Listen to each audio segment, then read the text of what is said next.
Viewers break तो बाद तुहाडा स्वागत है। लीडर साहब साडा पहला मैसेज आया है टोरंटो तो भैन सुखमिंदर कौर बैंस जी का। ये लिखते हैं, डॉक्टर साहब तुहाडा प्रोग्राम बहुत वधिया ते जानकारी भरपूर हुंदा है। तुहाडी गुरबानी इतिहास अते राजनीति ते लाजवाब पकड़ है। मैनू सिख कौम विच तुहाडे रुतबे का कोई होर दूजा नज़र नहीं आता। पिछले कोई दिन TV 84 देखने विच रुकावट आई है, जिस करके फिक्र भी होया। हुण ये ठीक है, वाहिगुरू तुहानूं चढ़दी कला देन। मेरा सवाल है, जिहड़े लोग सिर्फ विरोधता की खातर विरोधता करते हैं, उन्हां दा की इलाज किया जाए? इहो जिहे लोग निष्काम पंथक सेवकां दे राह विच रुकावटां खड़ियां करके उन्हां नूं रोकदे हन। ये लोग आप डक्का भन के दौरा नहीं करते। कोई गलती हो गई होवे तां माफ़ करना जी। डॉक्टर साहब भैन जी सुखमिंदर कौर बैंस जी का बहुत बहुत धन्यवाद। उन्होंने सानू टोरंटो तो लिखे जी। उन्होंने साड़ी तारीफ च लोड़ तो ज़्यादा ही शब्द लिखे ने। असी बड़ी पकड़ रखते हैं। दो तीन जोड़े उन्होंने गल कही है, मैं हमेशा ही ये समझदा हैं और कहना भी असी विद्यार्थी हैं गुरबाणी दे विच जिग्यासू, जिहड़ा कि हमेशा इस पहाड़ च रहिंदा है कि किवें वो कुछ सीख सके। इस तरह इतिहास और राजनीति ये भी असी हमेशा विद्यार्थी हैं, क्योंकि हर रोज़ बहुत कुछ सीखण नूं मिलदा है। और मैं देखदा हैं कि पिछले लगभग 1.5 साल के समय असी अपने दर्शकों तो श्रोतिਆਂ तो जिन्ना कुछ सीखा है, शायद पिछले कई सालों किताबों के ज्ञान चो असी वो ना सीख सकते जी। सो उन्होंने भैन जी का बहुत बहुत धन्यवाद। उन्होंने TV 84 के प्रोग्रामां डिस्टर्बेंस की गल की है, बिल्कुल ठीक किया उन्होंने जी। कुछ अर्सा पहला लास्ट वीक जोड़ा कि कई दिन ने जारी रहा है, इत्थे जोड़ा सारा सिस्टम सी कंप्यूटर जो बैकअप वो सारा कलैप्स हो गया सी जी। खास तौर पर जोड़ा इंटरनेट के उत्ते जाता है। एक अद्धा दिन तो ईवन केबल नैटवर्क नूं भी प्रभावित किया है, पर केबल वाला एक या दो दिन बाद रिस्टोर हो गया सी। पर फिर जी है खास टैक्नीशियंस की टीम जिन्होंने पूरा दिन रात ला के इनू बैकफुट ते कीते। और एक होर जड़े इंटरनेट के उत्ते लॉगिन करते हैं, पहला 2 डिफरेंट एड्रैसिस के उत्ते वो लॉगिन कर सकते सी जी। उहदे TV 84.US कईयां दा वो असी ख़त्म कर दिता है। हुण सारा जिहड़ा ट्रैफिक है इंटरनेट का वो TV 84.TV दे उत्ते ही है जी। सो इस गल का भी साडे दर्शक श्रोते जिहड़े भी दूसरे पहला उहदे ते .US ते भी जाते सी, वो अजे भी जो गूगल करो तो कई बार US आ जाता तो वो समझते हैं भी प्रोग्राम चल नहीं रहा जी। पर वो इनकनवीनियंस नूं दूर करदे हैं सारा ट्रैफिक जिहड़ा इक्को दे उत्ते ही हुण फोकस किया। उन्हां दा भैन जी का सवाल है कि भी उन्हां लोगों का की किया जाए जिहड़े विरोधता की खातर विरोधता करते हैं, और उन्हां दी विरोधता जिहड़ी पंथ की कुछ खिदमत करने वाले ने उन्हां दे रस्ते की रुकावट बनदे जी। और उन्होंने कहा भी इस किस्म के लोग खुद वो ने जिहड़ा डक्का भन के दूरा नहीं करते। देखो पहली गल तो ये ठीक है, बिल्कुल ये असी 25-30 साल की अपनी पंथक जिंदगी दे विच इस किस्म के बहुत गुरमुख प्यारियां दा जिहड़ा उन्हां दा जलवा देखिया पहले दिन तो ने, पिछले बीते कल भी सी, अज भी ने, तो ये भी आस नहीं भी कल नूं नहीं होणगे।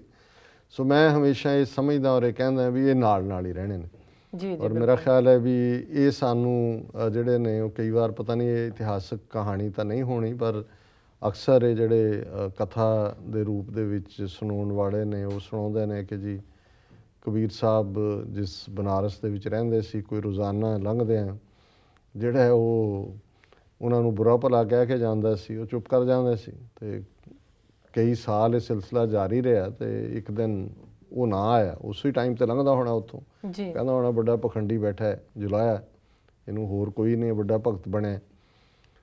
तो उन्होंने पता किया भी वो अज आया नहीं, उन्होंने पता लगा भी बीमार है जी। तो कबीर साहब जिहड़े ने उसके घर गए उसका पता लैन, जां दूजा उन्हें उन्होंने पैर फड़े कि जी तुसीं मैं तुहाडे नाल की करदा रहा, तुसीं आए हो। कहंदे नहीं, तू जिन्ना फायदा मेरा करदा है ਜਾਂ ਕੀਤਾ ਉਹਨਾਂ ਬਾਕੀ नहीं, बाकी तो धन धन ही करते हैं भी धन कबीर वो तो मेरी हौमे ਵਧਾਉਂਦੇ ਨੇ जी। तो तू मेरी हौमे ਜਿਹੜੀ है वो ਟਿਕਾਣੇ रखदे और जिन्नी सेवा तू मेरी कीती है ਜਾਂ ਜਿਵੇਂ मेरी अध्यात्म की दुनिया तेरा रोल है। और इसे तो ही कभी शायद इस नूं आधार ਜਾਂ इस शब्द नूं आधार बना के कहानी आई होए, ਜਦੋਂ कबीर साहब कहते हैं भी निंदो मोको लोग निंदो, निंदा जन को खरी प्यारी, ਨਿੰਦਾ ਬਾਪ ਨਿੰਦਾ ਮਹਿਤਾਰੀ, ਨਿੰਦਾ ਹੋਏ ਤਾਂ ਬੈਕੁੰਠ ਜਾਈਏ, ਵੱਡਾ ਸ਼ਬਦ ਹੈ।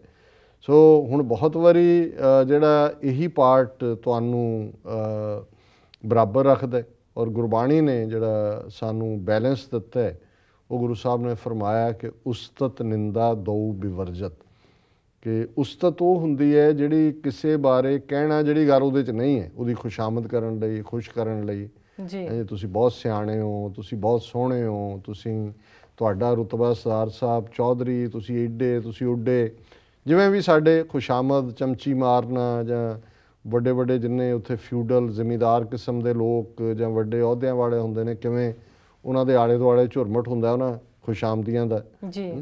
ਸੋ ਉਹਨੂੰ ਉਸਤਤ, ਜਿਹੜੇ ਕਿਸੇ ਦੇ ਵਿੱਚ ਗੁਣ ਹੈ ਉਹਦੀ ਤਾਰੀਫ ਕਰਨਾ ਉਸਤਤ ਨਹੀਂ, ਉਹ ਤਾਂ ਤੁਸੀਂ ਐਪਰੀਸ਼ੀਏਟ ਕਰਦੇ ਹੋ, ਉਸ ਦੀ ਤੁਸੀਂ ਸ਼ਲਾਘਾ ਕਰਦੇ ਹੋ ਜੀ ਜੀ। ਇਸੇ ਤਰ੍ਹਾਂ ਨਿੰਦਿਆ ਜਿਹੜੀ ਹੈ ਉਹ ਆਲੋਚਨਾ, ਇੱਕ ਉਹ ਹੈ ਕਿ ਕਿਸੇ ਕਮਜ਼ੋਰੀ ਨੂੰ ਤੁਸੀਂ ਦੇਖਿਆ, ਉਹਦੇ ਬਾਰੇ ਤੁਸੀਂ ਪੁਆਇੰਟ ਆਊਟ ਕੀਤਾ ਕਿ ਜੀ ਇਹ ਤੁਹਾਡੀ ਗੱਲ ਗਲਤ ਹੈ ਜੀ, ਉਹ ਨਿੰਦਿਆ ਨਹੀਂ ਹੈ। ਬਹੁਤ ਵਾਰੀ ਲੋਕ ਇਹੀ ਸਮਝਦੇ ਨੇ, ਜਦੋਂ ਹੁਣ ਤੁਸੀਂ ਕਿਸੇ ਦੇ ਜਿਹੜੇ ਨੇ ਉਸ ਦੀ ਹਕੀਕਤ ਬਿਆਨੋ ਜਾਂ ਕੋਈ ਕਰ ਰਿਹਾ ਹੋਏ ਤੇ ਕੋਈ ਚੋਲੇ ਵਾਲੇ ਦੀ ਜਾਂ ਕਿਸੇ ਦੀ, ਤੇ ਉਹ ਆਪਣੇ ਹੀ ਕਹਿਣ ਲੱਗ ਜਾਣਗੇ ਕਿ ਜੀ ਇਹ ਦੇਖੋ ਇਹ ਸੰਤ ਕਾ ਨਿੰਦਕ ਮਹਾ ਤਿਹਾਰਾ, ਸੰਤ ਕਾ ਨਿੰਦਕ ਪਰਮੇਸ਼ਰ, ਉਹ ਪੂਰੀ ਸੁਣਾ ਦੇਣਗੇ। ਉਹ ਭਾਈ ਨਿੰਦਿਆ ਉਹ ਹੈ ਜਿਹੜਾ ਕਿਸੇ ਬਾਰੇ ਉਹ ਕਹਿਣਾ ਜਿਹੜਾ ਉਹਦੇ 'ਚ ਨਹੀਂ ਹੈ ਜੀ। ਉਹ ਜਦੋਂ ਤੁਸੀਂ ਪੁਆਇੰਟ ਆਊਟ ਕਰਦੇ ਹੋ ਕਿ ਕਿਸੇ ਦੇ ਵਿੱਚ ਸਾਰੀ ਗੁਰਬਾਣੀ, ਗੁਰੂ ਨਾਨਕ ਸਾਹਿਬ ਨੇ ਸਿੱਧ ਹੋਣ, ਜੋਗੀ ਹੋਣ, ਮੁਲਾਣੇ ਹੋਣ, ਕਾਜ਼ੀ ਹੋਣ, ਪੰਡਤ ਹੋਣ, ਉਹਨਾਂ ਨੂੰ ਜਾ ਕੇ ਚੈਲੰਜ ਕਰਕੇ ਕਿਹਾ ਵੀ ਤੁਹਾਡੀਆਂ ਆਹ ਕਰਤੂਤਾਂ ਨੇ, ਕਿ ਵੀ ਤੁਸੀਂ ਸ਼ਕਲ ਕੀ ਬਣਾਈ ਹੋਈ ਹੈ ਔਰ ਤੁਹਾਡੀਆਂ ਕਰਤੂਤਾਂ ਕੀ ਨੇ। ਹੁਣ ਨਿੰਦਿਆ ਤਾਂ ਨਹੀਂ ਹੈ ਨਾ, ਉਹ ਤਾਂ ਪੁਆਇੰਟ ਆਊਟ ਹੈ ਵੀ ਕੀ ਹੈ। ਸੋ ਖੈਰ ਮੈਂ ਇਹਨਾਂ ਦੇ ਭੈਣ ਜੀ ਦੀ ਲਿਖਤ ਵੱਲ ਆਵਾਂ ਜੀ, ਕਿ ਇਹ ਜਿਹੜੀ ਕਲਾਸ ਹੈ ਵਿਰੋਧਤਾ ਵਾਲੀ, ਇੱਕ ਤਾਂ ਉਹ ਨੇ ਜਿਨ੍ਹਾਂ ਦੀ ਬ੍ਰੈਡ ਬਟਰ ਵਿਰੋਧਤਾ 'ਚੋਂ ਨਿਕਲਦੀ ਹੈ। ਹੁਣ ਜਿਵੇਂ ਅਸੀਂ ਆਲਰੇਡੀ ਜ਼ਿਕਰ ਕੀਤਾ ਹੈ ਵੀ ਕਿਵੇਂ ਜਰਮਨ ਦੇ ਵਿੱਚ ਜਿਹਨੂੰ ਰਣਜੀਤ ਸਿੰਘ ਨਾਂ ਦੇ ਬੰਦੇ ਨੂੰ ਏਜੰਸੀਆਂ ਨੇ ਹਾਇਰ ਕੀਤਾ ਹੋਇਆ ਸੀ, ਹੁਣ ਉਹ ਕਿੰਨਿਆਂ ਨੂੰ ਲੁੜਾਉਂਦਾ ਹੋਏਗਾ, ਕਿੰਨਿਆਂ ਦੀ ਜਾਣਕਾਰੀ ਦੂਜੇ ਤੱਕ ਪਹੁੰਚਾਉਂਦਾ ਹੋਏਗਾ, ਸਰਕਾਰ ਤੱਕ ਤਾਂ ਪਹੁੰਚਾਉਂਦਾ ਹੀ ਸੀ, ਕੀ ਕੁਛ ਕਰਦਾ ਹੋਏਗਾ। ਸੋ ਇੱਥੇ ਵੀ ਇਸ ਕਿਸਮ ਦੇ ਬੰਦੇ ਉਹਨਾਂ ਨੇ ਛੱਡੇ ਹੋਏ ਨੇ, ਇੰਟਰਨੈਟ ਦੇ ਉੱਤੇ ਵੀ ਨੇ। ਅਸੀਂ ਅਜੇ ਕਰਕੇ ਅਪਲੋਡ ਹੁੰਦਾ ਨਹੀਂ ਤੇ ਉਹ ਆ ਜਾਂਦੇ ਨੇ ਆਪਣਾ ਲੈ ਕੇ ਪੂਰਾ ਸਾਜ਼ੋ ਸਮਾਨ, ਔਰ ਘਟੀਆ ਲੈਵਲ ਤੱਕ ਵੀ ਜਾ ਕੇ ਕਹਿੰਦੇ ਨੇ। ਹਾਲਾਂਕਿ ਅਸੀਂ ਇਹ ਇਨਕਰੇਜ ਕਰਦੇ ਹਾਂ, ਅਸੀਂ ਈਵਨ ਇੰਡੀਅਨ ਐਮਬੈਸੀ 'ਚ ਬੈਠੇ ਵੀ ਸਾਡੇ ਨਾਲ ਡਿਬੇਟ ਕਰਨਾ ਚਾਹਣ, ਲਿਖਤੀ ਕਰਨਾ ਚਾਹਣ, ਜ਼ਬਾਨੀ ਕਰਨਾ ਚਾਹਣ, ਸਾਡੇ TV 84 ਦੇ ਸਟੂਡੀਓ 'ਚ ਆਉਣ, ਮੋਸਟ ਵੈਲਕਮ। ਜਿਹੜੇ ਇੰਟਰਨੈਟ 'ਤੇ ਫੇਸਬੁੱਕ 'ਤੇ ਦੂਜੇ ਨੇ, ਪਰ ਇੱਕ ਸ਼ਾਇਸਤਗੀ ਦੀ ਜ਼ਬਾਨ 'ਚ, ਇੱਕ ਸਿਵਲਾਈਜ਼ ਤਰੀਕੇ ਦੇ ਨਾਲ।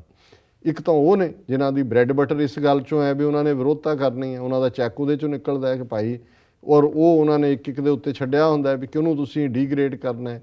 ਕੋਈ ਹੋਰ ਕਿਸੇ ਦੇ ਖਿਲਾਫ ਨਾ ਮਿਲੇ, ਤੁਸੀਂ ਫਿਰ ਉਹ ਗੱਲਾਂ ਕਰੋ ਜਿਹੜਾ ਅਗਲਾ ਡਿਫੈਂਡ ਵੀ ਨਾ ਕਰ ਸਕੇ। ਡਿਫੈਂਡ ਇਸ ਲਈ ਨਾ ਕਰ ਸਕੇ ਕਿ ਵੀ ਤੁਸੀਂ ਜੇ ਉਹਦੇ 'ਚ ਘੜੀਸੇ ਜਾਂਦੇ ਹੋ ਤਾਂ ਤੁਸੀਂ ਉਹਨਾਂ ਦੇ ਲੈਵਲ 'ਤੇ ਆ ਕੇ ਖਲੋ ਜਾਂਦੇ ਹੋ ਜੀ। ਪਰ ਇੱਕ ਕਲਾਸ ਉਹ ਵੀ ਹੈ ਕਿ ਵੀ, ਔਰ ਉਹ ਉਸ ਕਲਚਰ 'ਚੋਂ ਆਈ ਹੈ ਸਾਡੇ, ਉਹਦਾ ਅਸੀਂ ਹੁਣ ਕੀ ਕਰ ਸਕਦੇ ਹਾਂ। ਜੇ ਹੁਣ ਪਿੰਡਾਂ ਦੇ ਵਿੱਚ ਇੱਕ ਸੱਜਣ ਜ਼ਿਲ੍ਹਾ ਲੁਧਿਆਣਾ ਦਾ ਇੱਕ ਵਾਰੀ ਮੈਨੂੰ ਦੱਸਣ ਲੱਗੇ, ਕਹਿਣ ਲੱਗੇ ਕਿ ਜੀ ਸਾਡੇ ਪਿੰਡ 'ਚ ਸੜਕ ਬਣਨ ਲੱਗੀ ਸੀ, ਪਤਾ ਨਹੀਂ ਕਦੋਂ ਦੀ ਗੱਲ ਉਹ ਕਰਦੇ ਨੇ, ਵੀ ਅੱਜ ਤੋਂ ਬਹੁਤ ਪਹਿਲਾਂ, ਹੁਣ ਤਾਂ ਖੈਰ ਬਣ ਗਏ ਆ। ਉਹ ਕਹਿੰਦੇ ਜੀ ਕਿ ਵੀ ਜਿਹੜੇ ਬਣਾ ਰਹੇ ਸੀ ਉਹ ਉਹਨਾਂ ਦੀ ਜਿਸ ਗਰੁੱਪ ਦੇ ਨਾਲ ਲੱਗਦੀ ਸੀ, ਉਹਨਾਂ ਨੇ ਵਿਰੋਧ ਕਰਤਾ। ਉਹਨਾਂ ਨੇ ਕਿਹਾ ਲੈ ਇਹ ਤਾਂ ਸੜਕ ਬਣੇਗੀ, ਗੱਡੀਆਂ ਇੱਥੋਂ ਤੁਰਨਗੀਆਂ, ਸਾਡੇ ਨਿਆਣੇ ਬਾਹਰ ਨਿਕਲ ਕੇ ਖੇਡਦੇ ਆ, ਉਹਦੇ ਗੱਡੀਆਂ ਥੱਲੇ ਆ ਜਾਣਗੇ ਜੀ, ਇਹ ਨਹੀਂ ਬਣਨੀ ਚਾਹੀਦੀ, ਅਸੀਂ ਆਪਣੇ ਬੱਚੇ ਮਰਵਾਉਣੇ। ਉਹ ਕਹਿੰਦੇ ਬਾਕੀਆਂ ਦੇ ਪਿੰਡਾਂ 'ਚੋਂ ਨਿਕਲ ਗਈ ਉਹ ਸੜਕ, ਸਾਡੇ ਪਤਾ ਨਹੀਂ ਕਿੰਨੇ ਸਾਲ ਬਾਅਦ ਆਈ ਤੇ ਅਸੀਂ ਪਿਛੜ ਗਏ। ਮੈਂ ਸੋ ਉਹਨਾਂ ਨੂੰ ਹਾਸੇ 'ਚ ਕਿਹਾ, ਮੈਂ ਕਿਹਾ ਉਹਨਾਂ ਨੇ ਇਹ ਨਹੀਂ ਕਿਹਾ ਜੀ ਵੀ ਤੁਸੀਂ ਸੜਕ ਬਣਾਓਗੇ ਅਸੀਂ ਟੋਏ ਪੱਟਾਂਗੇ ਜੀ। ਉਹ ਬੜਾ ਹੱਸੇ, ਕਹਿੰਦੇ ਜੀ ਗੱਲ ਤਾਂ ਇਹੋ ਜਿਹੀ। ਮੈਂ ਕਿਹਾ ਜੀ ਹੁਣ ਇਹ ਸਾਡੇ ਕਲਚਰ ਦਾ ਹਿੱਸਾ ਹੈ, ਬਿਮਾਰੀ ਹੈ, ਉੱਥੋਂ ਅਸੀਂ ਲੈ ਕੇ ਆਏ, ਇੱਥੇ ਵੀ ਨਾਲ ਆਈ ਹੋਈ ਹੈ ਜੀ। ਹੁਣ ਮੈਂ ਸ਼ਬਦ ਨਹੀਂ ਕਹਿਣਾ ਚਾਹੁੰਦਾ, ਬਟ ਉਹ ਇਸ ਕਿਸਮ ਦਾ ਮਾਝੇ 'ਚ ਹੋਰ ਵੀ ਬੜਾ ਪ੍ਰੋਫਾਊਂਡ ਸਟੇਟਮੈਂਟ ਹੈ, ਜੇ ਉਹ ਥੋੜ੍ਹੀ ਜਿਹੀ ਸਿਵਲਾਈਜ਼ਡ ਨਹੀਂ ਹੈ ਕਿ ਵੀ ਤੁਸੀਂ ਜਿਹਦਾ ਨਾਲ ਤੁਸੀਂ ਵਿਰੋਧ ਕਰਨਾ, ਫਿਰ ਤੁਸੀਂ ਉਹ ਕੰਮ ਕਰਨਾ ਜਿਹੜਾ ਉਹਨੂੰ ਸਭ ਤੋਂ ਜ਼ਿਆਦਾ ਤਕਲੀਫ ਦੇ, ਭਾਵੇਂ ਤੁਹਾਡਾ ਵੀ ਆਪਣਾ ਝੁੱਗਾ ਚੌੜ ਹੋਏ। ਔਰ ਉਹਦੀ ਉਹ ਕਹਾਣੀ ਹੋਰ ਵੀ ਹੁੰਦੀ ਹੈ ਕਿ ਜੀ ਉਹ ਬੰਦੇ ਨੇ ਬੰਦਗੀ ਕੀਤੀ, ਉਹਦਾ ਰੱਬ ਆਇਆ, ਉਹਨੇ ਕਿਹਾ ਜੀ ਮੰਗ, ਪਰ ਉਹਨੇ ਕਿਹਾ ਜੋ ਤੂੰ ਮੰਗੇਗਾ ਤੇਰੇ ਗੁਆਂਢੀ ਨੂੰ ਦੁੱਗਣਾ ਮਿਲੇਗਾ ਜੀ। ਉਹ ਕਹਿੰਦਾ ਜੀ ਫਿਰ ਮੇਰੀ ਕੱਖ ਕੱਢ ਲਓ ਜੀ। ਉਹ ਕਹਿੰਦਾ ਕਿਉਂ? ਗੁਆਂਢੀ ਕਹਿੰਦਾ ਅੰਨਾ ਹੋ ਕੇ ਮਰੇ, ਮੈਂ ਉਹਨੂੰ ਹੀ ਦੇਖਣਾ ਚਾਹੁੰਦਾ, ਅੰਨਾ ਹੋ ਕੇ ਮਰੇ। ਇਹ ਬੰਦਗੀ 'ਚੋਂ ਕੱਢਿਆ। ਸੋ ਇਹ ਚੀਜ਼ਾਂ ਉਸ ਸੱਭਿਆਚਾਰ 'ਚੋਂ ਆਈਆਂ ਹੋਈਆਂ ਨੇ। ਇੱਥੇ ਵੀ ਉਹ ਨਸਲ ਹੈ ਜਿਨ੍ਹਾਂ ਨੇ ਜੋ ਮਰਜ਼ੀ ਤੁਸੀਂ ਕਰ ਲਓ, ਜਿੰਨਾ ਮਰਜ਼ੀ ਭਲੇ ਕੰਮ ਦਾ ਏਜੰਡਾ ਲੈ ਕੇ ਤੁਰੋ, ਉਹਨਾਂ ਨੇ ਵਿਰੋਧ ਕਰਨਾ ਹੈ। ਜੀ ਸੋ ਇਹਨਾਂ ਦਾ ਭੈਣ ਜੀ ਸੁਖਵਿੰਦਰ ਕੌਰ ਦਾ ਬਹੁਤ ਬਹੁਤ ਧੰਨਵਾਦ, ਉਹਨਾਂ ਨੇ ਸਾਨੂੰ ਲਿਖਿਆ। ਜੀ ਡਾਕਟਰ ਸਾਹਿਬ, ਸਾਡਾ ਅਗਲਾ ਮੈਸੇਜ ਹੈ ਇੰਡੀਅਨ ਜੋਰੋ ਆਈਡੀ ਤੋਂ। ਇਹ ਲਿਖਦੇ ਹਨ, ਮੈਂ ਇੱਕ ਕੱਟੜਵਾਦੀ ਮੁਸਲਮਾਨ ਹਾਂ, ਪਰ ਮੈਂ ਤੁਹਾਡੇ ਤੋਂ ਬਹੁਤ ਪ੍ਰਭਾਵਿਤ ਹਾਂ। ਮੈਂ ਸਮਝਦਾ ਹਾਂ ਕਿ ਬਹੁਗਿਣਤੀ ਸਿੱਖ ਬਹੁਤ ਵਧੀਆ ਲੋਕ ਹਨ। ਸਹਾਰਨਪੁਰ ਦੀ ਘਟਨਾ ਸੰਬੰਧੀ ਇਹ ਟਿੱਪਣੀ ਸੁਣ ਕੇ 20,000 ਮੁਸਲਮਾਨਾਂ ਲਈ 2,000 ਸਿੱਖ ਕਾਫੀ ਹਨ। ਮੈਂ ਕਾਫੀ ਭੜਕਿਆ ਸੀ। ਮੈਂ ਇਸ ਤੇ ਭੜਕਾਊ ਜਵਾਬ ਵੀ ਦਿੱਤਾ, ਪਰ ਮੈਂ ਇਸ ਦੀ ਮਾਫੀ ਚਾਹੁੰਦਾ ਹਾਂ। ਇਹ ਮੇਰੀ ਗਲਤੀ ਸੀ। 1947 ਦੇ ਫਸਾਦ ਦੀ ਹਿੰਦੂਵਾਦੀਆਂ ਨੇ ਹੀ ਭੜਕਾਏ ਸਨ। ਹੁਣ ਸਿੱਖਾਂ ਨੂੰ ਵੀ RSS ਦਾ ਅਸਲੀ ਚਿਹਰਾ ਸਮਝ ਆ ਗਿਆ ਹੈ। ਇਹ ਹਿੰਦੂਤਵੀ 1984 ਦੀ ਸਿੱਖ ਨਸਲਕੁਸ਼ੀ ਕਾਂਗਰਸ ਦੇ ਖਾਤੇ ਵਿੱਚ ਪਾ ਕੇ ਆਪਣਾ ਪੱਲਾ ਝਾੜ ਲੈਂਦੇ ਹਨ, ਪਰ ਹੁਣ ਇਹਨਾਂ ਦਾ ਕਰੂਪ ਚਿਹਰਾ ਨੰਗਾ ਹੋ ਰਿਹਾ ਹੈ। ਸਲਾਮ ਜੀ ਡਾਕਟਰ ਸਾਹਿਬ। ਇਹਨਾਂ ਦਾ ਇੰਡੀਅਨ ਜ਼ੋਰੋ ਆਈਡੀ ਤੋਂ ਜਿਨ੍ਹਾਂ ਨੇ ਸਾਨੂੰ ਲਿਖਿਆ, ਬਹੁਤ ਬਹੁਤ ਧੰਨਵਾਦ। ਜ਼ਾਹਰ ਹੈ ਵੀ ਇਹ ਜਿਹੜੇ ਨੇ ਮੁਸਲਮਾਨ ਭਰਾ ਲੱਗਦੇ ਨੇ ਜੀ, ਕਿਉਂਕਿ ਜਿਵੇਂ ਅਸੀਂ ਕਿਹਾ ਸੀ ਵੀ ਜਿਵੇਂ ਮੀਡੀਆ ਦੇ ਰਾਹੀਂ ਇਹ ਭੜਕਾਟ ਪੈਦਾ ਕਰਨ ਵਾਲਾ ਮਾਹੌਲ, ਇੱਕ ਨੀਲੇ ਕੱਪੜਿਆਂ 'ਚ ਕੋਈ RSS ਦਾ ਬੰਦਾ ਕਹਿ ਰਿਹਾ ਸੀ ਜੀ ਅਸੀਂ 2,000 ਨਿਹੰਗ ਪੰਜਾਬ 'ਚੋਂ ਆ ਰਹੇ ਨੇ, ਉਹ ਇੱਥੇ ਅਸੀਂ 20,000 ਮੁਸਲਮਾਨਾਂ ਨੂੰ ਭਜਾ ਦੇਣਗੇ। ਔਰ ਦੂਸਰਾ ਮੈਂ ਤਾਂ ਨਹੀਂ ਦੇਖਿਆ ਵੀ ਇਹਨੇ ਇੰਡੀਅਨ ਜ਼ੋਰੋ ਨੇ ਕੀ ਉਹਦੇ 'ਤੇ ਟਿੱਪਣੀ ਕੀਤੀ। ਜ਼ਾਹਰ ਹੈ ਕਿਉਂਕਿ ਜੇ ਉਹਨਾਂ ਨੂੰ ਵੀ ਲੱਗਿਆ ਕਿ ਵੀ ਇਹ ਅਸੀਂ ਇੰਨੇ ਮਾੜੇ ਤਾਂ ਨਹੀਂ ਹੈ, ਇੰਨੇ ਕਮਜ਼ੋਰ ਨਹੀਂ ਹੈ, ਕੁਛ ਕਿਹਾ ਹੋਏਗਾ। ਸੋ ਮੈਂ ਸਮਝਦਾ ਵੀ ਇਹਦਾ ਜਿਹੜਾ ਕੌਸ਼ਨ ਜਾਂ ਚੇਤਾਵਨੀ ਇਹੀ ਹੋਣੀ ਚਾਹੀਦੀ ਹੈ ਵੀ ਅਸੀਂ ਸਭ ਤੋਂ ਜਿਹੜੀਆਂ ਭੜਕਾਟ ਵਾਲੀਆਂ ਮੂਮੈਂਟਸ ਵੀ ਨੇ ਉਹਦੇ 'ਚ ਵੀ ਸੰਜਮ ਤੋਂ ਕੰਮ ਲਈਏ ਜੀ, ਕਿਉਂਕਿ ਦੁਸ਼ਮਣ ਬਾਤ ਕਰੇ ਅਨਹੋਣੀ, ਦੁਸ਼ਮਣ ਨੇ ਅਨਹੋਣੀ ਕਰਨੀ ਹੈ। ਸਿੱਖ ਔਰ ਮੁਸਲਮਾਨ ਦੋਨੋਂ ਹੀ ਬੜੀਆਂ ਜਜ਼ਬਾਤੀ ਕੌਮਾਂ ਨੇ, ਔਰ ਖ਼ਾਸ ਤੌਰ 'ਤੇ ਧਰਮ ਦੇ ਮਾਮਲੇ 'ਚ, ਮਜ਼ਹਬ ਦੇ ਮਾਮਲੇ 'ਚ ਗੁਰੂ ਗ੍ਰੰਥ ਸਾਹਿਬ ਹੋਏ, ਕੁਰਾਨ ਮਜੀਦ ਹੋਏ, ਗੁਰਦੁਆਰਾ ਹੋਏ, ਮਸੀਤ ਹੋਏ, ਉਹਨਾਂ ਦੇ ਲਈ ਨਬੀ ਹੈ, ਸਾਡੇ ਲਈ ਗੁਰੂ ਸਾਹਿਬਾਨ ਨੇ। ਕੋਈ ਵੀ ਅਸੀਂ ਆਪਣੀਆਂ ਇਹ ਜਿਹੜੇ ਖ਼ਾਸ ਮੈਂ 3 ਚੀਜ਼ਾਂ ਇਹਨਾਂ ਦੇ ਖਿਲਾਫ ਅਸੀਂ ਕੁਛ ਨਹੀਂ ਸੁਣ ਸਕਦੇ, ਜਾਂ ਇਹਨਾਂ ਦੇ ਉੱਤੇ ਕੋਈ ਵੀ ਹੋਇਆ ਹਮਲਾ ਜਿਹੜਾ ਹੈ ਉਹਦੇ 'ਚ ਬਹੁਤ ਵਾਰੀ ਰੀਜ਼ਨਿੰਗ ਜਾਂ ਲੌਜਿਕ ਖ਼ਤਮ ਹੋ ਜਾਂਦਾ। ਅਤੇ ਜੇ ਸਾਨੂੰ ਇਹ ਲੱਗਦਾ ਵੀ ਸਾਡੇ ਇਹ ਵੀਕ ਐਮੋਸ਼ਨਲ ਪੁਆਇੰਟ ਨੇ ਤਾਂ ਫਿਰ ਦੁਸ਼ਮਣ ਨੂੰ ਵੀ ਲੱਗਦਾ, ਦੁਸ਼ਮਣ ਵੀ ਇਹੀ ਕੁਛ ਕਰੇਗਾ ਜੋ ਕੁਛ ਭੜਕਾਟ ਪੈਦਾ ਕਰੇ। ਸੋ ਅਸੀਂ ਸਮਝਦੇ ਹਾਂ ਵੀ ਅੱਜ ਜਦੋਂ ਕਿ ਭਾਰਤ ਦੇ ਵਿੱਚ ਹਿੰਦੂਤਵੀਆਂ ਨੇ ਟੇਕ ਓਵਰ ਕੀਤਾ ਹੈ, ਪਾਵਰ ਉਹਨਾਂ ਦੇ ਕੋਲ ਹੈ, ਉਹਨਾਂ ਨੂੰ ਇਹ ਲੱਗਦਾ ਹੈ ਕਿ ਭਾਰਤ ਦੀ ਬਹੁਗਿਣਤੀ ਦੀ ਸਪੋਰਟ ਹੀ ਉਹ ਘੱਟ ਗਿਣਤੀਆਂ ਦੇ ਖਿਲਾਫ ਨਫ਼ਰਤ 'ਚੋਂ ਉਹਨਾਂ ਨੇ ਕੱਢੀ ਹੈ ਔਰ ਅੱਗੋਂ ਵੀ ਕੱਢਣਗੇ। ਸੋ ਉਹ ਕੁਛ ਨਾ ਕੁਛ ਐਸਾ ਹੋਏਗਾ। ਔਰ ਮੈਂ ਆਪਣੀ ਇਸ ਹਫ਼ਤੇ ਦੀ ਲਿਖਤ ਦੇ ਵਿੱਚ ਵੀ ਲਿਖਿਆ ਸੀ, ਪਿਛਲੇ ਹਫ਼ਤੇ ਦੀ, ਕਿ ਜਿਹਦੇ 'ਚ ਪਹਿਲਾਂ ਹੈਦਰਾਬਾਦ, ਹੁਣ ਸਹਾਰਨਪੁਰ ਅਤੇ ਅੱਗੋਂ ਕੀ, ਹੁਣ ਕਿਹੜਾ ਹੋਏਗਾ, ਤੀਸਰੀ ਘਟਨਾ। ਕਿਉਂਕਿ ਜਿਹੜੇ ਅਟੈਕਰ ਨੇ ਇਸ ਕਿਸਮ ਦੇ ਪਲੈਨਰ, ਉਹ ਇੱਕ ਸਟ੍ਰਾਈਕ 'ਤੇ ਨਹੀਂ, ਉਹ 3 ਸਟ੍ਰਾਈਕਸ ਟੂ ਮੇਕ ਸ਼ੋਰ ਕਿ ਮੈਸੇਜ ਚਲਾ ਜਾਏ ਕਿ ਵੀ ਇਹ ਹੁਣ ਤੁਹਾਡੇ ਦੁਸ਼ਮਣ ਨੇ। ਸੋ ਅਸੀਂ ਸਮਝਦੇ ਹਾਂ ਵੀ ਸਿੱਖਾਂ ਨੂੰ ਔਨ ਗਾਰਡ ਹੋਣ ਦੀ ਲੋੜ ਹੈ ਹਰ ਪੱਖ ਤੋਂ। ਈਵਨ ਸਹਾਰਨਪੁਰ ਦੇ ਵੀ ਜਿਹੜੇ ਕੋਈ ਸੱਜਣ ਜਿਨ੍ਹਾਂ ਨੂੰ ਅੱਖਾਂ ਦੇ ਸਾਹਮਣੇ ਜੋ ਦਿਸਿਆ ਉਹੀ ਨਜ਼ਰ ਆਉਂਦਾ, ਉਹਦੇ ਪਿੱਛੇ ਨਜ਼ਰ ਨਹੀਂ ਆਉਂਦਾ, ਉਹਨਾਂ ਨੂੰ ਵੀ ਮੈਂ 1 to 1 ਗੱਲਬਾਤ 'ਚ ਵੀ TV 84 'ਤੇ ਵੀ ਉਹਨਾਂ 'ਚੋਂ ਇੱਕ ਅੱਧੇ ਸੱਜਣ ਆਏ ਕਿ ਵੀ ਤੁਸੀਂ ਕੋਈ ਅਕਲ ਦੀ ਦਵਾਈ ਖਾਓ, ਇਸ ਗੱਲ ਨੂੰ ਤੁਸੀਂ ਇਵੇਂ ਨਾ ਬਣਾਓ ਕਿ ਵੀ ਇਹ ਤੁਸੀਂ ਸਿਰਫ ਇੱਕ ਪਾਰਟੀ ਤੁਹਾਡੇ ਨਾਲ ਹੈ ਜੀ, BJP RSS MP ਤੁਹਾਡੇ ਨਾਲ ਖਲੋ ਗਿਆ ਜੀ ਜਾਂ ਦੂਜਾ ਖਲੋ ਗਿਆ। ਪਹਿਲਾਂ ਇਹ ਦੇਖੋ, ਜੇ 3 ਵਿਅਕਤੀਆਂ ਦੀ ਮੌਤ ਹੋਈ ਹੈ, ਹੁਣ ਉਹਦੇ ਵੇਰਵੇ ਜਿਹੜੇ ਸਾਹਮਣੇ ਆਏ ਨੇ, ਉਹਨਾਂ 'ਚੋਂ ਇੱਕ ਹਿੰਦੂ ਵਪਾਰ ਮੰਡਲ ਦਾ RSS ਦਾ ਬੰਦਾ ਜੀ, 2 ਮੁਸਲਮਾਨ ਨੇ। ਹੁਣ ਇਹ ਵੀ ਗੱਲ ਸਾਹਮਣੇ ਆਈ ਕਿ ਜਦੋਂ ਇਹਦੇ 'ਚ ਕੋਈ ਸ਼ੱਕ ਨਹੀਂ ਹੈ ਵੀ ਲੋਕਲ ਜਿਹੜੇ ਕੁਛ MP ਜਿਹਨਾਂ 'ਚੋਂ ਜਿਹੜਾ ਹਾਰਿਆ ਸੋਸ਼ਲਿਸਟ ਪਾਰਟੀ ਦਾ, ਸਿੱਖਾਂ ਨੇ ਐਤਕੀ ਸ਼ਾਇਦ BJP ਨੂੰ ਵੋਟਾਂ ਪਾਈਆਂ, ਕਾਂਗਰਸ ਨਾਲ ਉਹਨਾਂ ਦੀ ਵੀ ਸ਼ਰਾਰਤ, ਲੈਂਡ ਮਾਫੀਆ, ਇਹ ਵੀ ਸਾਰੇ ਸੰਬੰਧਿਤ ਨੇ। ਪਰ ਇਸ ਕਿਸਮ ਦੀਆਂ ਖਬਰਾਂ ਵੀ ਆਈਆਂ ਜੇ ਉਹਦੇ 'ਚ 2 ਮੁਸਲਮਾਨ ਕੈਜੂਅਲਟੀਜ਼ ਨੇ, ਅਤੇ ਜ਼ਾਹਰ ਹੈ ਇਹ ਆਇਆ ਕਿ ਜੀ ਕੋਈ ਮੋਟਰਸਾਈਕਲ 'ਤੇ ਮਾਸਕ ਲੋਕ ਆਏ ਜਿਨ੍ਹਾਂ ਨੇ ਗੋਲੀਆਂ ਚਲਾਈਆਂ, ਕਿਉਂਕਿ ਸਿੱਖਾਂ ਨੇ ਤਾਂ ਗੋਲੀ ਚਲਾਈ ਨਹੀਂ ਹੈ, ਜਾਂ ਤਾਂ ਸਿੱਖਾਂ ਨੇ ਵੀ ਗੋਲੀ ਚਲਾਈ, ਫਿਰ ਤਾਂ ਅਸੀਂ ਕਹੀਏ ਵੀ ਬਰਾਬਰ ਦਾ ਫਸਾਦ ਹੋਇਆ। ਸਾਨੂੰ ਇਹ ਵੇਰਵੇ ਨਹੀਂ ਪਤਾ ਹੈ, ਪਰ ਮੈਂ ਇਹ ਕਹਿਣਾ ਚਾਹੁੰਦਾ ਹਾਂ ਵੀ ਇਹ ਜਿਹੜਾ ਪ੍ਰਭਾਵ ਇੱਕ ਪਾਸੇ ਇਹ ਦੇਣ ਦਾ ਯਤਨ ਹੋ ਰਿਹਾ ਹੈ ਕਿ ਜੀ ਇਹ ਸ਼ਾਇਦ ਇੱਕ ਫਿਰਕੇ ਦੀ ਜਿਹੜੀ ਹੈ ਉਹ ਦੂਜੇ ਫਿਰਕੇ ਦੇ ਖਿਲਾਫ ਹੈ, ਇਹ ਪ੍ਰਭਾਵ ਸੂਟ ਕਰਦਾ ਹੈ RSS। ਭਾਵੇਂ ਹੋ ਸਕਦਾ ਹੈ, ਮੈਂ ਜਿਵੇਂ ਪਹਿਲਾਂ ਵੀ ਆਪਣਾ ਸਟੇਟਮੈਂਟ 'ਚ ਕਿਹਾ, ਦੁਬਾਰਾ ਜਦੋਂ ਅਸੀਂ ਇਸ ਇਸ਼ੂ ਨੂੰ ਲਿਆ ਵੀ ਸੰਭਵ ਹੈ, ਇਹ ਨਹੀਂ ਹੈ ਵੀ ਉੱਥੇ ਵੋਟ ਇੱਕ ਗੱਲ ਜ਼ਾਹਰ ਹੈ ਵੀ ਇਹ ਸਾਰਾ ਧਾਰਮਿਕ ਮੁੱਦਾ ਨਹੀਂ ਹੈ, ਕੋਈ ਗੁਰਦੁਆਰੇ ਮਸੀਤ ਦਾ ਰੌਲਾ ਨਹੀਂ ਹੈ, ਸਿਆਸੀ ਹੈ। ਜੀ, ਸਿਆਸੀ ਵੋਟਾਂ ਦਾ, ਵੈਦਰ ਆਰਐਸਐਸ ਵਾਲਿਆਂ ਨੇ ਅੱਗੋਂ ਲਈ ਵੀ ਸਿੱਖ ਵੋਟਾਂ ਪੱਕੀਆਂ ਕਰਨ ਦੇ ਲਈ ਇਸ ਗੱਲ ਨੂੰ ਲੈਂਡ ਮਾਫੀਆ 'ਚ ਬੰਦੇ, ਲੈਂਡ ਮਾਫੀਆ ਤਾਂ ਸਾਰਿਆਂ ਨਾਲ ਹੀ ਜੁੜਿਆ ਹੁੰਦਾ, ਉਹਦਾ ਕੋਈ ਧਰਮ ਨਹੀਂ ਹੁੰਦਾ, ਉਹਨਾਂ ਨੂੰ ਵਰਤਿਆ, ਜਾਂ ਸੋਸ਼ਲਿਸਟ ਜਾਂ ਕਾਂਗਰਸੀਆਂ ਨੂੰ ਜਿਨ੍ਹਾਂ ਨੂੰ ਇਹ ਲੱਗਾ ਕਿ ਵੀ ਸਿੱਖਾਂ ਨੇ ਵੋਟਾਂ ਦੂਜੇ ਪਾਸੇ ਪਾਈਆਂ ਤੇ ਇਹਨਾਂ ਨੂੰ ਸਬਕ ਸਿਖਾਓ ਤੇ ਦੂਜੇ ਪਾਸੇ ਜਿਹੜਾ ਹੈ ਆਪਣਾ ਵੋਟ ਬੈਂਕ ਕੰਸੋਲੀਡੇਟ ਕਰੋ, ਉਹਨਾਂ ਨੇ ਵਰਤੇ। ਪਰ ਇੱਕ ਗੱਲ ਜ਼ਾਹਰ ਹੈ ਕਿ ਇਹ ਜਿਹੜਾ ਵੀ ਹੋਇਆ ਜੋ ਸਹਾਰਨਪੁਰ ਦੇ ਵਿੱਚ, ਇਹ ਉਸ ਨਫ਼ਰਤ ਚੋਂ ਜਿਹੜੀ ਕਿ ਚੋਣਾਂ ਤੋਂ ਬਾਅਦ ਹਿੰਦੂ ਤਵੀਆਂ ਨੇ ਬਹੁਤ ਜ਼ਿਆਦਾ ਫੈਲਾਈ ਹੈ ਔਰ ਇਹਨਾਂ ਦੇ ਇਲੈਕਸ਼ਨ ਏਜੰਡੇ 'ਚੋਂ ਪੈਦਾ ਹੋਇਆ। ਸੋ ਇੰਡੀਅਨ ਜ਼ੋਰੋ ਜਿਹੜੇ ਵੀਰ ਨੇ ਉਹਨਾਂ ਨੂੰ ਮੈਂ ਇਹੀ ਕਹਾਂਗਾ ਕਿ ਭਾਈ ਚਲੋ, ਉਹਨਾਂ ਮਾਫੀ ਵੀ ਮੰਗੀ ਹੈ ਆਪਣੇ ਕਿਸੇ ਕਾਮੈਂਟ ਦੇ ਲਈ, ਔਰ ਉਹਨਾਂ ਨੇ ਇਹ ਵੀ ਕਿਹਾ ਵੀ 1947 'ਚ ਵੀ ਇਹੀ ਕੁਛ ਹੋਇਆ ਸੀ ਔਰ ਆਰਐਸਐਸ ਦਾ ਕਰੂਪ ਚਿਹਰਾ ਸਾਹਮਣੇ ਆਇਆ। ਚਲੋ ਚੰਗੀ ਗੱਲ ਹੈ ਜੇ ਸਾਨੂੰ ਹੁਣ ਵੀ ਸਮਝ ਆ ਜਾਏ, ਪਰ ਮੈਂ ਸਮਝਦਾ ਵੀ ਅੱਜ ਵੀ ਜੇ ਕੁਛ ਹੁੰਦਾ ਹੈ, ਸਹਾਰਨਪੁਰ ਤਾਂ ਇੱਕ ਛੋਟਾ ਲੈਵਲ ਸੀ ਔਰ ਉਹਦੇ 'ਚ ਵੀ ਜਿਵੇਂ ਦੇ ਸਾਨੂੰ ਵਿਰੋਧ ਦਾ ਵੀ ਸਾਹਮਣਾ ਕਰਨਾ ਪਿਆ ਆਪਣੀ, ਅਸੀਂ ਇੱਕਦਮ ਕਨਕਲੂਡ ਵੀ ਕਰ ਲੈਂਦੇ ਕਿ ਜੀ ਇਹ ਇਸ ਦੇ ਬਿਹਾਈਂਡ ਇਹ ਹੋਇਆ ਹੋ ਸਕਦਾ। ਅਸੀਂ ਵੀ ਕਈ ਵਾਰੀ ਇਸ ਕਿਸਮ ਦੀ ਗਲਤੀ ਕਰ ਸਕਦੇ ਹਾਂ, ਪਰ ਕੌਮੀ 1947 'ਚ ਵੀ ਇਹੀ ਸੀ। ਜਦੋਂ ਹੁਣ ਖਬਰਾਂ ਆਉਂਦੀਆਂ ਨੇ ਜੀ ਟ੍ਰੇਨ ਵੱਢੀ ਆਈ ਹੈ ਜੀ, ਉਹਦੇ 'ਚ ਸਿੱਖ ਹਿੰਦੂ ਵੱਢੇ ਹੋਏ ਨੇ, ਟ੍ਰੇਨ ਅੰਮ੍ਰਿਤਸਰ ਲੱਗ ਗਈ ਹੈ, ਉੱਧਰੋਂ ਅਸੀਂ ਲਾਹੌਰ 'ਚ ਗਏ ਜੀ ਮੁਸਲਮਾਨਾਂ ਦੀ ਵੱਡੀ ਟ੍ਰੇਨ ਉੱਥੇ ਗਈ ਹੈ ਜੀ, ਟ੍ਰੇਨ ਤੋਂ ਬਾਅਦ ਟ੍ਰੇਨ ਆ ਰਹੀ ਹੈ।